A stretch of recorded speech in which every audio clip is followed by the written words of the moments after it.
Begini reaksi Marcelino Ferdinand saat Barakuda pemain Persebaya Surabaya diserang usai tundukkan Arema FC. Seperti diketahui, Persebaya menundukkan Arema FC di Stadion Kanjuruhan, Sabtu, 1/10 lalu. Para pemain Persebaya Surabaya usai pertandingan tak sempat merayakan kemenangan dalam laga bertajuk Derby Jatim itu. Ini karena kondisi di Stadion Kanjuruhan, Malang makin tak terkendali baik dari dalam maupun di luar stadion. Bahkan, sebanyak 131 orang harus meregang nyawa dalam tragedi tersebut.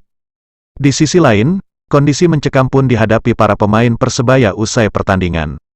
Suasana itu digambarkan oleh asisten pelatih Mustaqim dalam video YouTube Armuji.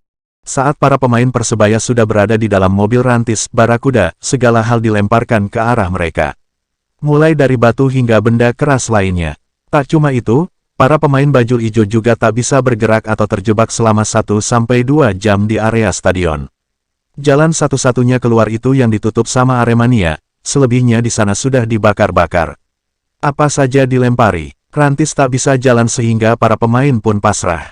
Persebaya Surabaya menang atas Arema FC pada pekan ke-11 BRI Liga 1 2022. Pelatih Aji Santoso ungkap rahasia kemenangan timnya. Seperti diketahui, pertandingan derby Jatim antara Arema FC vs Persebaya Surabaya berhasil dimenangkan oleh skuad bajul ijo. Tim racikan Aji Santoso berhasil memenangi pertandingan dengan skor akhir 3-2. 3 gol kemenangan itu dilesakan masing-masing oleh So Yamamoto, Leo Lelis dan Silvio Junior. Sedangkan 2 gol balasan Arema FC tercipta lewat brace dari Abel Camara. Di balik kemenangan itu, ada persiapan ekstra yang diberikan oleh pelatih Aji Santoso pada para pemain bajul ijo. Hal itu diungkapkan oleh asisten pelatih Ji. Persiapan teknis Persebaya ketika menghadapi Arema itu sangat keras, karena yang kita hadapi itu rivalitas, ungkap Mustaqim. Pemain Persebaya bahkan disebut berlatih sangat keras di luar jam yang sudah biasa. Persebaya latihan biasanya jam 7, itu jam 9 siang. Itu dipersiapkan betul jangan sampai pertandingan keempat ini kalah lagi. Satu menu utama yang diberikan oleh Aji Santoso adalah soal mentalitas pemain. Menghadapi pertandingan derby Jatim dengan rivalitas tingkat tinggi, mentalitas menjadi hal yang difokuskan pada para pemain. Ini yang dilakukan Coach Aji dan tim, bagaimana membangkitkan semangat anak-anak supaya menghadapi Arema ini tidak takut. Bahkan, Aji melontarkan kalimat lugas pada para pemainnya jika menunjukkan rasa takut. Kalau kamu takut main di Malang, lebih baik tidak main bola, karena terus terang, yang pasti main di Malang akan sangat keras, bukan hanya segi teknis, setinggi apapun teknik. Ketika kamu takut di lapangan akan habis, lanjut Mustaqim. Mentalitas bermain memang ditekankan di skuad Persebaya. Bahkan, Coach Mustaqim berani menyebutkan bahwa 60% persiapan adalah soal mental sementara sisanya soal teknik dan strategi. Seluruh persiapan itu berbuah manis dengan Persebaya yang berhasil memutus catatan 3 kali kekalahan beruntun. Tak cuma itu, Marcelino Ferdinand juga mampu mengakhiri rekor buruk 23 tahun tak pernah menang saat bermain di Malang.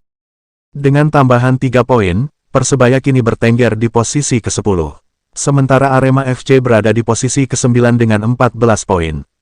Kemenangan Persebaya atas Arema FC sayangnya berujung pada tragedi Kanjuruhan yang menewaskan 131 supporter.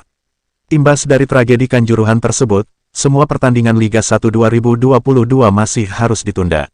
Liga 1 2022 per 2023 ditunda selama 2 pekan berdasarkan edaran dari PT Liga Indonesia Baru (LIB) selaku operator liga.